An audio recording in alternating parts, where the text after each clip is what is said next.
इस सवाल में हमें फोर्स गिवन है जो कि x पे डिपेंड कर रहा है। कुल मिला के एक वेरिएबल फोर्स गिवन है जो 2 kg के बॉडी पर एक्ट कर रहा है। ये जो बॉडी है ये स्ट्रेट लाइन में मूव कर रही है अलोंग x एक्सिस। जब ये x इक्वल टू 0 से x इक्वल टू 5 मीटर तक आ गई है under the influence of this variable force, तो वर्क डन कितना करना पड़ेगा। सवाल में हमें वेरिएबल फोर्स गिवन है। जब भी वेरिएबल फोर्स गिवन हो तो हम सिंपली फोर्स इनटू डिस्प्लेसमेंट नहीं कर सकते हैं क्योंकि फोर्स कांस्टेंट है ही नहीं। तो उस केस में क्या करते हैं, आपकी पूरी जर्नी को हम पार्ट्स में ब्रेक करते हैं। एक छोटे से पार्ट का पहले वर्क डन निकालते हैं। For example for a given value of x हमें फोर्स पता है, उसके आसपास यदि dx डिस्प्लेसमेंट होगा तो फोर्स इनटू dx करके हम उस पार्ट का वर्क डन निकाल लेंगे। ऐसे ही फिर हम पूरा जहां से शुरू किया और जहां पे खत्म किया है उस पूरे x को कवर करते हुए छोटे छोटे जो वर्क डन निकले हैं उनको ऐड करते हुए टोटल वर्क डन निकाल सकते हैं।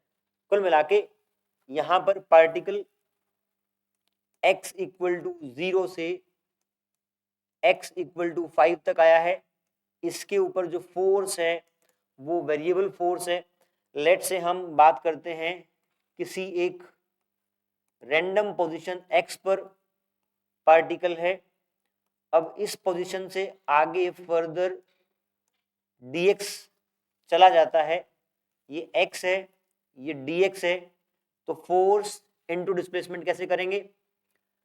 व्हाट आई मीन टू से, पार्टिकल आपका अभी x पोजीशन पर था, फर्दर dx चलने में जो वर्क डन करना पड़ेगा it will be f dx। और ऐसे ऐसे छोटे छोटे वर्क डन पूरी जर्नी के आप काउंट करके ऐड कर देंगे तो आपको टोटल वर्क डन मिल जाएगा। तो total work done is nothing but integration of dw या integration of f dx। f की वैल्यू यहाँ पे गिवन है 3x square plus 2x minus 7, ये f हो गया। साथ में dx करेंगे इंटीग्रेशन 0 से x इक्वल टू 5 तक। x की वैल्यू 0 से 5 तक हमें करनी है। इसको सॉल्व करेंगे further. Work done will be integration of this term is 3x square, इसका बन जाएगा x क्यूब बाय 3, 3 से 3 कटेगा, इसका बन जाएगा 2x स्क्वायर बाय 2 और इसका बन जाएगा माइनस 7x। इस तरीके से आपका वर्क डन बन जाएगा। लिमिट्स आपकी डलेंगी 0 to 5, ये 3 से 3 कट गया, 2 से 2 कट गया, तो 5 पहले आप 5 की वैल्यू पुट करेंगे 125 प्लस 25 माइनस 35। 5 पुट कर दिया, 0 पुट करने में 0 आना ही है, तो इस साइड अगर करना चाहें तो ये आपका ऐसे 0 आ जाएगा, तो इसका आंसर आ जाएगा 115 जूल।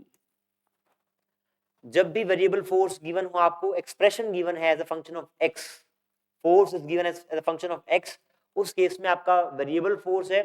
वेरिएबल फोर्स में आप जहां से जहां तक का वर्क डन निकालना है, पार्टिकल जिस पॉइंट से जिस पॉइंट तक पहुंचा है उस जर्नी को टुकड़ों में तोड़ के फिर उसको आप छोटे छोटे वर्क डन को ऐड करना है। ऐड करते हैं हम इंटीग्रेशन के मेथड को यूज करके। तो कुल मिला के वेरिएबल फोर्स के केस में जब भी वर्क डन निकालना हो वी हैव टू इंटीग्रेट।